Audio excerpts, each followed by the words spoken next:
한국직업방송 투데이 잡스 3.0 구독과 좋아요 부탁드립니다. 오고 가는 스타 속에 피어나는 인사이트 뉴스는 네모다. 오늘은 뉴스는 역사다로 함께하겠습니다. 역사의 재원수. 오늘 굉장히 고뇌참 표정이신데 어서 오십시오. 안녕하십니까. 네. 뭐 이렇게 고민되시는 거 있습니까? 아니요. 예. 아닙니다. 네. 역사학자도 삶이 버거우시죠? 아, 그럼요. 예, 뒤에 곰 한 두세 마리씩 다 달고. 달고 사는 거죠. 예. 네네. 뭐 올 여름 휴가는 어떻게? 아, 없죠. 예. 휴가 가시나요? 아니요, 아직 계획을 못 세웠습니다. 아, 예. 휴가는 못 갑니다. 네. 다음 학기 또 수업 준비해야 되고. 준비해야죠. 예. 네네. 근데 강사님 사람마다 왜 이미지라고 하는 게 있잖아요. 특히나 역사를 네. 책으로 배우기도 하지만 이 드라마, 영화로 너무 많이 배우다 보니까 그렇죠. 그 명성황후는 이미연 씨라고 기억하는 그렇죠, 사람들이 그렇죠. 있는 것처럼 맞습니다. 이 역대의 그 왕들에 대한 이미지 같은 게 우리가 이제 박혀 있는 선입견 같은 게 좀 있거든요. 근데 그 연예인들이나 정치인들도 이미지 컨설팅을 해주는 분들이 있거든요. 그래서 우리 모 정치인도 이렇게 눈썹 문신, 아, 2대8 가르마, 네네네. 넥타이 색깔, 아, 모 정치인은 속옷 색깔까지 같은 색깔로 어. 입으신다는 얘기가 있거든요. 그러니까 깔맞춤을 깔맞춤을 자신을 이제 어필하기 위해서. 네네. 조선시대 왕도 그런 일을 하는 사람이 있네.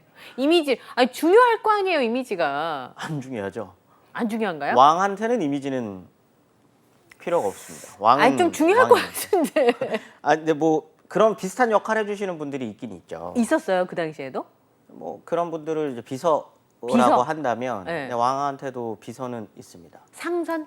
어, 상선이 제일 높은 것 같은데 드라마에서 보니까. 뭐 비서에도 여러 가지 그 종류들이 있잖아요. 네. 업무를 관장해주는 분들이 있는가 하면은 뭐 옷이나 뭐 이런 것들을 네. 뭐 스타일리스트들이 저기 있기도 하고. 그 궁녀분들이 해주시던데 옷도 다 입혀주고 드라마 보니까. 네, 근데 거기 이제 거의 뭐 그런 거는 사실 옷 종류는 고정이 되어 있는 거니까요. 네, 그쵸. 업무로 보는 옷은 고정이 되어 있는 거니까 골룡포는 이제 고정이잖아요. 고정이잖아요. 이제 그거를 이제 종류별로 이제 갖고 계신 거를 이제 뭐 돌아가면서 입는다거나. 네, 의전 의상을 관리하는 거죠. 네네네. 뭐 그런 것들을 해주시는 분도 따로 있으시고. 네. 근데 이제 뭐 이미지 컨설팅이라기보다는 이 분이 왕이라고 하는 사람이 말실수를 하면 안 되잖아요. 근데 그거 맡기 쉽지 않을 것 같아요. 그러니까 이제 그걸 옆에서 관리하는 관청이 왕명을 출납한다라고 그걸 이제 출납이라고 표현하는데, 부르는군요. 그거를 관리하는 곳이 이제 승정원입니다. 승정원. 승정원 일기의 승정원. 아, 네네 맞습니다. 승정원. 승정원 일기는 아직도 다 번역이 안 돼. 번역이 안 돼서 네. 한 20년 남았거든요. 그 AI가 하면 좀 낫지 않아요? 지금 도입을 했습니다. 그래서. AI를. 근데도 오래 20년. 걸려요. 그거 계산해서 20년. 그럼 계산을 안 하면 언제 끝날지 예, 몰랐겠네요. 언제 끝날지 알 수 없었어요. 제가 계속 할 게 너무 많아가지고 오. 거기 이제 한문학 하시는 분들이랑 역사학 하시는 분들이 다 투입돼가지고. 다 투입돼가지고 지금 그걸로 박사과정생들 알바가 짭짤하거든요. 왜냐면 너무 많으니까 한문을 좀 하시는 이제 박사과정생들은 거기에서 이제 그거 일하는 거죠. 그러니까 공부도 할 겸. 그렇죠. 공부도 할 겸. 굉장히 세세한 일. 근데 승정원이 이제 왕명을 출납하는 출납하는 역할. 곳인데 이제 그 중에서도 이제 비서실장이라고 하면 보통 이제 승지라고 네, 승지. 부르는데 아마 종삼품 정도 될 거예요. 정삼품인가? 아무튼 당상관 이상이에요. 당상관 이상이면 차관급 이상. 아, 차관 그렇게 네. 하니까. 예. 당상관. 차관급 이상. 네, 당상관 그러니까 별로 안 높아 보이는데 차관급 아. 그러니까 오분하고 막 이렇게. 당상관이면은 고위 관료입니다. 고위 관료. 혹시 영화 광해 네. 보시면 거기에 이제 유승용 씨가 네. 역할을 했던 그게 이제 도승지, 도승지, 좌승지, 도승. 우승지, 네. 도승지 이렇게 네. 부르는 그 승지가 이제 비서실장인 거죠. 거기서도 보면은 광해 옆에서 약간 비서실장 느낌으로 네. 말 조심하게 시키고 막 그러잖아요. 귀속만 하고 예. 이렇게. 그런 게 어떻게 보면 그게 이미지 컨설팅이겠죠. 말 조심하세요. 이런 말은 하시면 안 됩니다. 네. 조선시대 왕 중에 이렇게 네. 인물이 되게 잘생기신 분이 있었나요? 갑자기 이미지 컨설팅 하니까 이게 또 외모가 한몫하잖아요. 그 왕의 용안이라고 부르는 예. 그거를 묘사는 잘 안 해요. 그러니까 위험하기 때문에 그런가요? 그럴 수도 있고요. 그다음에 거기다 욕을 적어놨겠어요? 왕의 얼굴을 묘사할 때 누가 거기다가 욕을 적어놨겠어요? 다들 수려하고 헌칠하시죠. 기록만 놓고 보면. 아, 네네. 네. 근데 기본적으로 아마 조선 초기까지는 일단 그 건장하셨을 걸로는 생각이 들죠.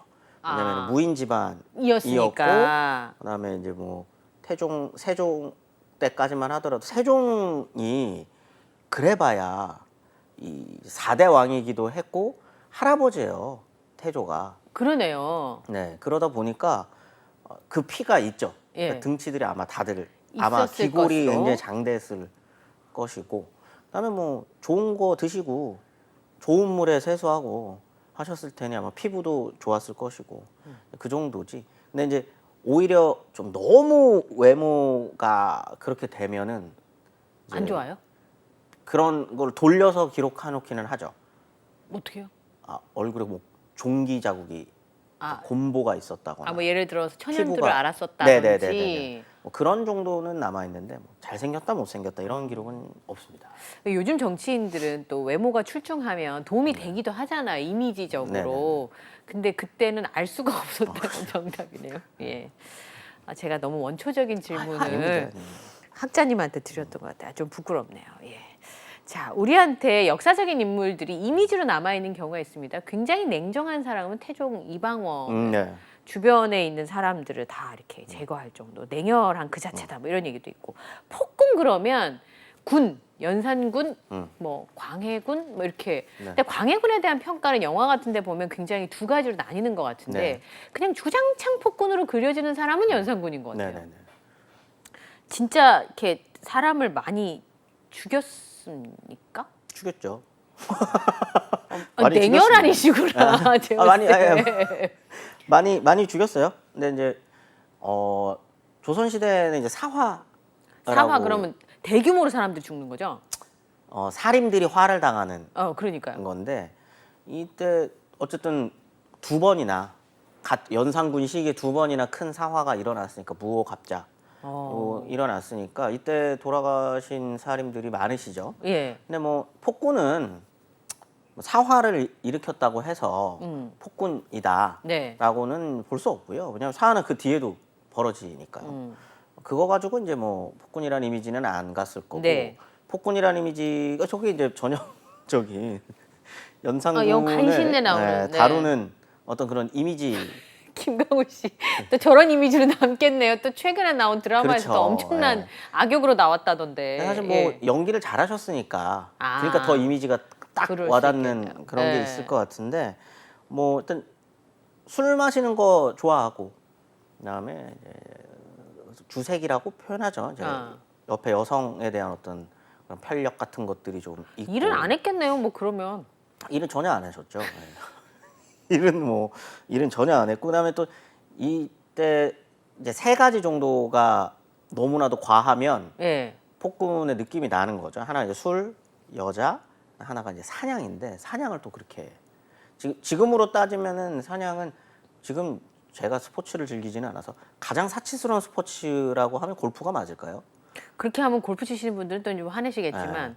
아무튼 굉장히 사치스러운 스포츠라고 생각하시면 됩니다. 아. 사냥이라고 하는 게 그렇겠죠. 아무나 할 수 없는 어쨌든 그 사냥하는 터에는 아무도 못 들어오는 거잖아요. 금산조치라 그래서 네. 민간인은 못 들어오는 거죠. 거기는 그냥 왕이 신하들 자기 마음에 드는 신하들 데리고 가서 이제 스포츠 하는 거예요. 스포츠입니다. 스포츠. 스포츠하고 또 뭐 잡았다고 술 먹고 또 그렇죠. 밤새 그죠? 파티하고 뭐 이렇게 파티하고, 하는 거죠. 그런 거를 주로 했었던 사람이라서 예. 네. 그 세 가지 삼박자가 딱 맞습니까? 딱딱 맞았죠. 일은 안 하고. 일은 거의 뭐 안 하죠. 이 조선시대 왕의 일이라고 하면 가장 중요하게 생각이 되는 게 경연이라고 하는 거거든요. 경연이면 토론입니까? 그렇죠. 사실 뭐 문치를 하는 나라다 그러니까. 보니 대부분의 일들은 뭘 안건을 하나 처리를 하더라도 이 왕과 신하 사이에 굉장히 격렬한 토론과 텐션이 있는 거네요. 그렇죠. 이게 서로 간에 입장 차들이 있을 거잖아요. 네. 그걸 어떻게 성리학적으로 누가 잘 해석해서 정책에 녹여낼 것인가가 이제 경연인 건데. 실용적인 면은 좀 떨어지겠지만 굉장히 고도의 수준 높은 정치일 수도 있겠네요. 그럼요. 국무회의를 굉장히 길게 하는 거죠. 국무회의 정도 수준이 아니라 국무회의와 국회에서의 하는 걸 다 서로 같이. 토론을 한 번에 한다라고 생각하시면 되거든요. 네. 안 합니다. 경연을 폐지시켜. 그럼 안 하겠다는 네. 얘기네. 그러다 보니까 뭐 정치를 안 했다고 생각하셔도 되는 거예요. 그러니까 이제 폭군이라는 이미지에 딱 들어맞는 사람이. 제가 어릴 때는 폭군 그러면 연산군, 광해군 네. 이렇게 두 임금에 대한 이야기를 들었는데 네. 그래서 그 종이나 조로 끝나지 않고 군으로 끝난다 네, 뭐 네, 이렇게 네. 배웠거든요. 맞습니다. 네. 근데 연산군하고 광해군 중에서 최악의 폭군을 꽂으라 그러면 지금 말씀하신 것처럼 연산군이 연산군이네요. 압도적이죠. 압도. 네, 뭐 광해군이라고 하면 물론 광해군도 말년으로 가면 그 정치를 하는 말년 재위의 말년 시기에는 가면? 여기서 이제 말하는 폭군의 이미지랑은 조금 다르게 나라를 위태롭게 만들기는 합니다. 그러니까 반정이 일어나게 되는 네. 거죠. 뭐 근데 그 이전에는 그래도 왕노릇을 해요. 예. 왜 왕노릇을 안 했겠어요? 그래서 뭐 흔히 이제 교과서적 표현으로 얘기하는 뭐 중립 외교라거나 네. 명과 청 그 사이에서 네. 뭐 그 안에서 뭔가 이제 정치 활동을 하는데 연산군은 정치 활동을 안 했기 때문에 네. 왕으로서의 역할을 했던 사람은 아닌 거죠. 네. 그런데 연산군의 아버지가 성종이었잖아요. 네. 그러면 성종이라고 하는 그 이름이 붙여지는 네. 건 정치를 잘한 사람한테 주는 거라고. 네, 아까 분장실에서. 예. 성종은 나라의 기틀을 잡은 왕에게. 왕에게 보통 이제 붙이는 거고요. 성종 시기 그러니까 모든 성종, 고려 시대 성종도 성종도 마찬가지고, 있잖아요. 예. 뭐 당나라, 명나라 했을 때 성종이라고 하면 그 나라의 근간을 만들어내고 시스템을 만든, 완성했다. 네, 이 나라의 어떤 것 무엇인가를 완성한 사람한테 붙여주는 거예요. 그만큼 굉장히 훌륭한 왕한테 붙여준 이름입니다. 아버지가 그렇게 멋있었는데 아버지 반만 했어도 이렇게까지 욕먹지는 않을 것 같은데. 아까 말했었던 그 경연을 네. 우리는 이 조선에서 제일 많이 했었던. 그 아버지하고 아들이 그렇게 다 적장자는 맞아요? 연산군이? 적장자입니다. 완전 적장자. 그래서 아마 이거는 사실 뭐 추론인 거죠. 이게 실제로 연산군과 관련해서는 그 이쪽 심리 정신분석학 쪽에서 논문도 있어요. 왜 그랬을까 이 사람이 대체 이해가 잘 안 되니까. 아버지가 너무나도 훌륭한 훌륭했는데 왕이었는데. 아들이 이렇게 된 게 뭔가 있지 않을까라고 네. 해가지고 분석을 한 걸 보면은 이제 두 가지 포인트가 있습니다. 있어요? 하나가 아버지에 대한 약간 그런 어떤 컴플렉스 같은 게 있는 거죠. 아버지가 너무 위대한 왕이어서? 뭘 해도 비교당하는 거죠. 이제 뭐 신하들이랑 얘기를 하면 신하들이 항상 붙이는 게 아버지는 안 그러셨다. 이 얘기만 이제 주장창 이제 하다 보니까 아빠에 대한 어떤 그런 컴플렉스가 세자 네. 시절부터 좀 있어요. 아버지를 닮으셔야 합니다. 그 얘기를 매일같이 듣는다고 한번. 아버지가 아무리 훌륭한 왕이라고 분이라도. 할지라도. 예. 그래서 어떻게 보면은 그 차두리 씨가 굉장히 대단하신 거죠. 아버지가 그렇게 훌륭한 축구 선수인데도 선수임에도? 그 얘기를 얼마나 많이 들으셨겠어요. 그렇겠죠. 아주 아기 때부터. 그런데도 그렇게 뒤를 이어서 축구선 국가대표까지 되시고 이러기가 쉽지가 않거든요. 이 연산군은 그거를 못 견뎠던 거죠. 아버지에 대한 약간 그런 걸. 그다음에 두 번째가 이제 어머니 쪽인데 어머니가 이제 폐비가 됐어요. 패비윤 씨. 네네네. 폐비윤 씨인데 폐비윤 씨 그러니까 폐비가 됐었던 그 과정들을 보면은 또 집안의 속사정들이 좀 있거든요. 왜냐하면 이제 성종이 일만 잘하는 게 아니라 네. 굉장히 또 연산군과 비슷한 면이 좀 있었거든요. 그게 이제 여자를 옆에 많이 둔 왕입니다. 그분은 굉장히 바쁘셨겠네요. 네. 여자도 많으시고 일도 많이 하시고. 근데 여기에는 이제 두 가지가 있을 수 있는데 여기에도 이제 하나는 정말 그냥 개인적으로 사적으로 여색을 밝히셨을 수도 있고 그렇죠. 두 번째는 성종이라고 하면 그래도 일단 100년이 채 안 됐어요. 나라가 만들어진 지. 태종, 태세, 문단세, 예. 예성이니까 8대인 거죠. 8대가 맞나? 아무튼 그 정도예요. 이렇게 되시는군요. 10대 안쪽이거든요. 그렇게 되면은 이때는 나라의 근간을 잡아 나가야 되는 시점이었고 네. 그러면 왕자가 많아야 됩니다. 왜냐하면 이때는 유아 사망률이 굉장히 높기 때문에 아, 누가 죽을지 몰라서 세자로 책봉을 했다가도 죽을 수 죽을 있으니까. 수도 있는 상황이었기 때문에 그냥 단순히 여색을 즐겼거나 밝혔다기보다는 그러니까 안정적인 어떤 그런 왕자 출산을 위해서 그렇게 했을 수도 있는 거예요. 아, 그러니까 말하자면 안전장치를 많이 만들어 그렇죠. 둔 거네요. 성종의 입장에서 네. 봤을 때. 그렇기 때문에 이제 후궁까지 합쳐서 12명의 이제 부인이 있었고 아이가 28명 정도 있었거든요. 왕자 공주 합쳐서. 그러다 보니 이제 그 패비윤 씨 이때는 같이 이제 부부였을 때 네. 질투가 났었던 거죠. 와이프 12명이니까 네네네. 자기를 제외한 11명과 경쟁해야 되는 거잖아요. 네네. 한 남자의 사랑을. 사실 경쟁은 필요는 없어요. 왜냐면은 그 조선은 사람들이 오해를 많이 하는데 네. 일부 일처제입니다. 12명이라면서요. 그게 무슨 일부 일초제. 일부 일처 다첩제. 그게 무슨 네. 말장난이에요? 근데 그게 굉장히 중요합니다. 그게 무슨 뜻이에요? 왕후와 예. 밑에 빈들의 위계는 너무나도 명확하고 너무나도 강했기 때문에 예. 감히 예. 그렇게 할 수 없거든요. 그다음에 그 왕후와의 사이에서 태어난 적장자. 적장자 혹은 대군과 예. 빈들 사이에서 태어난 그냥 왕자는 위계가 급이 달라요. 아, 그래요? 네, 엄청난 차이입니다. 엄청난 차이. 그렇기 때문에 사실 질투할 필요는 없어요.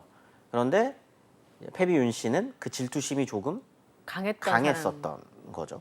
그러다 보니 이제 그런 성격들, 예. 그다음에 아버지의 어떤 그런 성격, 예. 좀 여성에 대한 그런 편력이라든지. 편력들 이런 것들이 좀 합쳐져서 그 안 좋은 면들이 이렇게 깔때기처럼 모였고. 깔때기처럼 모여서 연산군이라는 인물을 딴하고 이제 탄생시켰다라고 정신분석학 쪽에서는 그렇게 분석을 하더라고요. 네네. 그러니까 분석을 해봐야 될 만한 네네네. 약간 그냥 상식으로 납득이 안 되는 구석이 있었다는 건데 네. 성종 얘기를 좀 들어봤으면 좋겠어요. 아, 예. 성종이라고 성종? 하는 왕의 아빠가 누군지 혹시 아시나요? 예종. 예종은 그 형이죠. 그러면 누구예요? 아빠죠. 아빠. 아빠. 예. 세조가 아빠입니다. 세조가 아빠. 아, 그래요? 그러니까 7대 임금이니까. 네. 아, 그러니까 그래요. 세조의 아들이에요. 오. 세조의 손자죠. 손자. 아. 세조의 아들이 예. 둘이 있었는데 네. 첫 번째 아들이 세자 때 죽습니다. 아. 예. 그래서 둘째가 이어요. 예. 근데 그 둘째가 예종인데 네. 예종이 빨리 죽습니다. 예. 그러다 보니까 첫째 아들, 네. 세조의 첫째 아들의 아들 첫째 아들을 왕으로 앉힌 게 성종이군요. 성종이 되는 거죠. 오. 그러니까 할아버지죠, 세조가.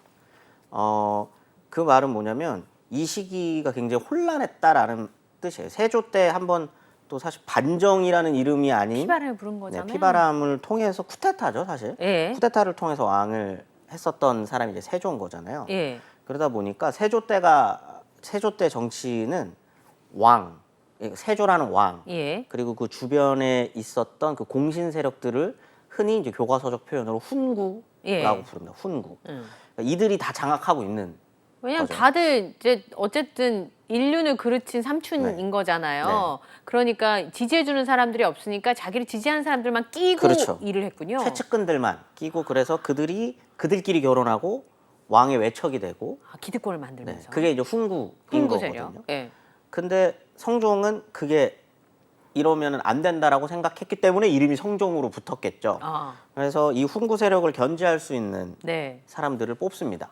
새롭게 뽑는 거죠. 이제 새로 신진 세력을 등용한 신진 세력을 거네요. 등용을 시키는 거죠. 그 사람들이 이제 조선 최초로 사림들이 이제 등용되기 시작하는 게 성종 때인 거거든요. 민간에 있는 인재들을 등용을 시킨 거네요. 어떻게 보면. 지역에 있었던 네. 사대부들, 지역에서 교육 활동을 하고 있었던 네. 원래는 조선 건국 자체를 반대했었던 세력들. 왜냐하면 충성이 아니기 때문에. 네. 그러니까 정몽주의 제자들인 거죠. 정몽주, 뭐 길제, 뭐 이런 사람들의 제자들이 이제 성종 시기 정도가 되면 이제 조선 어쨌든 조선인이니까 네. 조선이라는 나라에 살고 있는데 세조 때 훈구 세력이 너무나도 넘쳐나고 예. 자기네들이 막 이러고 있으니 이대로 봐서는 안 된다. 예. 이대로 있다가는 조선도 망한다. 네. 라는 생각을 하고 있을 때쯤 성종이 그들을 부르는 거죠. 그럼 니네가 와서 정치를 좀 해. 네. 니네가 와서 훈구들 그것도 좀 하고 견제하고. 라고 해서 이제 그들이 조금씩 균형. 정계 진출을 하는 시기예요. 근데 그때 만든 시스템이 원래 조선 그 전기 중기까지를 좀 장악하고 있었던 좀 시스템이 만들어지는데 네. 왕 예. 그리고 아까 당상관 당상관이라고 불렸었던 그 당상 재상들 네. 그 장차관 이상급들 그들을 종삼품 이상을 당상관이라고 부르거든요. 네. 그 이들 그 이하에 있는 당하관 네. 이 삼자 간의 균형과 견제라는 시스템을 만듭니다. 그게 이제 바깥에서 보면 참 밸런스가 맞는 시스템일 수 있겠지만 그거의 중심축을 잡아야 되는 사람 밤잠 못 자는 상황. 그렇죠. 왜냐하면 본인이 공부를 잘해야 돼요, 왕이. 안 그러면 못 휘어잡고 갈 텐데. 그럼요. 그러다 보니까 이 시스템이 어떻게 되냐면 당하관 같은 경우는 우리 교과서에 많이 나오는 그 삼사 사관원. 네, 홍문관 사관원 사원부 네. 이 삼사를 장악한 하급 관료지만 이들이 하는 일이 언론이에요. 언론. 지금의 언론. 이게 비판하는 거죠. 왕을 비판할 수도 있고요. 아니면 홍보 세력. 당상관들이 너무 힘이 세다. 네. 그러면 왕이랑 이 당하관이 서로 손을 잡고. 콜라보를 하는 거죠. 콜라보를 해서 당상관들을 견제하고. 근데 왕의 권한이 너무 세지면 당상관들이 당하관들과 또 네. 같이 연대를 해서 예. 왕을 비판하고 예. 이 역할을 이제 하는 거죠. 그래서 예. 굉장히 균형을 잘 맞출 수 있는 시스템을 만든 거예요. 네. 성종이라는 사람이. 근데 그러려면 공부도 많이 해야 되고. 그렇죠. 그러다 보니까 이 경연 자리가 어떻겠어요. 왕 있고 당상관 있고 당하관 있고 튀겼겠죠. 피를 튀기면서 싸우는 거 밤새 합니다. 그러니까 웃으면서 네. 굉장히 정중한 단어로 서로 목에다 칼을 겨누는 것 같은 그런 상황 아니에요? 아니에요. 저 서로 뭐 욕 빼놓고 다 하는. 그래 돼요? 왕이 있는데? 네. 왕이지만 그럴 수 있는 환경을 만든 거죠. 그 성종 굉장히 네. 용감하고 강한 그럼요. 사람이네요. 네. 그렇기 때문에 그걸 지켜보는 왕자. 네, 왕자는 왕자 입장에서는 저게 좀 이상하다고 생각했던 거죠. 왕이라면 제 맘대로, 절대자인 예. 건데 왜 신하들한테 저렇게 끌려다니지? 어처구니가 없네 이런 걸. 네, 저거 마음에 안 든다라는 네. 생각을 어렸을 때부터 합니다. 연산군이. 네, 어렸을 때부터 하게 되고 곧 이제 본인이 왕이 네. 되는 과정에서 그걸 좀 이제 분출하는 거죠. 그다음에 물론 사료에는 네. 엄마의 죽음, 그러니까 패비윤 씨의 죽음이 몰랐었다. 그 죽음을 몰랐었다라고 되어 있어요. 그래서 알고 나서부터 폭군이 됐다. 뭐 폭군이 됐다 그러잖아요. 뭐 이렇게 얘기는 하는데 그러기는 쉽지 않았을 거고요. 왜냐면 궁궐에도 다 눈과 귀와 입이 있는데 몰랐을 리는 없을 거고 그걸 핑계로 삼아서 이제 폭군 짓을 했었던 걸 테고 그렇다라고 하면 어머니의 죽음은 알고 있었을 것이고 그러면 자기 신이 적장자지만 패비된 사람의 아들이라고 하는 그런 또 트라우마 같은 게 예. 컴플렉스 같은 게 또 있을 것이었다고 추측할 수 있는 거죠. 네. 그러니까 더 그런 어떤 그 컴플렉스를 감히 나한테 나 지금 패비된 사람 아들이라고 나한테 이러는 거야? 무시하는 건가? 무시하는 거야? 야, 이런 게 조금 있었을 수도 있는 거죠. 그 같이 대하기 참 힘든 사람 중에 컴플렉스 있는 사람이 제일 힘들죠. 힘들잖아요. 힘들죠. 근데 연산군의 경우에는 그래도 왜 뭐 정조나 영조처럼 자신의 출생에 대해서도 트라우마나 컴플렉스가 생길 수 있는 상황이어도 내가 정치를 잘해서 이걸 극복해보자 이럴 수도 그렇죠. 있는데 연산군은 처음에 그런 건 아예 없었어요? 계속 폭군이었어요? 처음 끝까지? 네. 처음에는 근데 사람을 죽이거나 그러지는 않고요. 네. 왕이 됐을 때 아까 말했던 것처럼 이제 처음에는 경연을 게을리하다가 그나마 하긴 하는데 네, 게을리하다가 안 할래라고 하고 이제 경연을 없애버리는 순간 정치를 놓은 거죠. 네. 그다음에 아까 이제 성종 때의 어떤 그런 분위기들 예를 들어서 경연 자리든 어디든 뭔가 조선시대 왕이 마음대로 할 수 있는 나라 아니거든요. 신하의 나라라면서요? 네. 신하라기보다 견제와 균형의 나라인 거예요. 신하와 왕 사이의 어떤 균형. 그러면 뭘 하더라도 이거 맨날 그 영화나 사극에 나오는 아니되옵니다. 근데 아니 된다라고 얘기했을 때 성종이 선택했던 방법은 설득이죠. 공부를 많이 해서 네. 내가 논리로 이기면 되니까. 근데 연상군. 연산군은 듣기 싫은 거예요, 그 말이. 아니 되옵니다. 듣기 싫은 거죠. 그래서 그거를 능상이라고 부르거든요. 능상이요? 그러니까 지금으로 따지면 하극상 같은 거죠. 이거 능상의 죄로, 그러니까 하극상 했다는 죄로 예. 그냥 죽이기 시작을 하는 거죠. 덤볐다 이렇게 해서 이제. 그렇죠. 왕의 권위에 도전이라고. 근데 이제 이때 이제 첫 번째 사화, 두 개의 사화가 있는데 하나 이제 무호사화 같은 경우에는 나름대로 정치적인 이유를 대면서 사람을 죽여요. 어떻게 이때 사림이라고 하는 세력들이 이제 성종 때 들어왔다 그랬잖아요. 이들이 그 보통 많이 일하는 기관 중에 하나가 그 이제 조선 왕조 실록을 쓰는 네. 기관이거든요. 네. 실록을 쓰는 것도 되게 중요한 언론 중에 하나입니다. 그렇기 때문에 여기서 있는데 거기에 뭐 복잡한 이야기는 다 빼고 이제 그 연산군의 증조죠, 세조, 예. 증조 할아버지인 세조의 그 개유정난을 네. 비판하는 거를 은유적으로 표현했다라고 네. 하는 그 소리를 들어요. 예. 사실 이거 자체가 있어서는 안 되는 일이거든요. 왜냐하면 그 전 때 얼마 안 된 과거인 거잖아요. 예. 지금도 보면은 그 대통령 기록범이나 이런 거에 보면 그 전에 왕들, 뭐 비밀 연도 그런 거 있잖아요. 50년 동안은 절대 네. 열어보면 안 대통령 돼, 뭐 기록물은 이런 거. 공개할 수 없게 되어 있죠. 그런 것처럼 저 때도 그게 있었는데 그걸 보면 안 돼요 원래. 네. 그걸 본 거예요. 까서. 연산군이 예. 봤더니 우리 증조 할아버지 욕했어? 욕한 거네라고 해서 사림들을 죽여 나갑니다. 그게 이제 그렇게 했었던 게 이제 무호사인데, 근데 이제 나름대로 이거는 물론 이것도 굉장히 무식한 일이고 안 좋은 거지만 나름 뭔가 정치 싸움 느낌이 나잖아요. 왕의 권위에 도전했다. 뭐 예, 이런. 정치 싸움 느낌도 나고 사림 치고 올라오는 당하관들인 어떤 사림들과 그 이제 그 이전에 있었던 네. 세조 시절부터 있었던 훈구 세력들 간의 어떤 정치 그쵸. 싸움 느낌이 이제 나는 건데. 여기까지만 해도. 예. 근데 이제 그 이후에는 이제 그런 정치 싸움 같은 게 그 아니에요. 이후 거는 뭔데요? 갑자사화인데 네. 이거는 그겁니다. 어머니의 이제 핑계를 대는 거죠. 아까 말씀하신 것처럼 나의 어머니의 죽음을 이제 알았다. 내가 알고 봤더니 이것들이 연루돼 있는 친구들이 많던데 다 라고 나와. 하면서 다 나와봐라고 해서 이제 이때부터는 그 영화에도 이제 보통 그 연산군을 다룬 드라마나 영화들은 다 거의 대부분 갑자사를 다룹니다. 네, 앞에 거는 잘 못 본 것 같아요. 네, 이거 거의 다 이제 이때인데 이거는 그냥 들고 다니면서 칼 들고 군 거를 본인이 돌아다니면서 칼춤을 추는 거예요. 본인이 직접이요? 네, 그럼 본인이. 살인을 했단 말이에요? 그럼요. 예. 베기도 하고 그다음에 시켜서 잡아오기도 하고.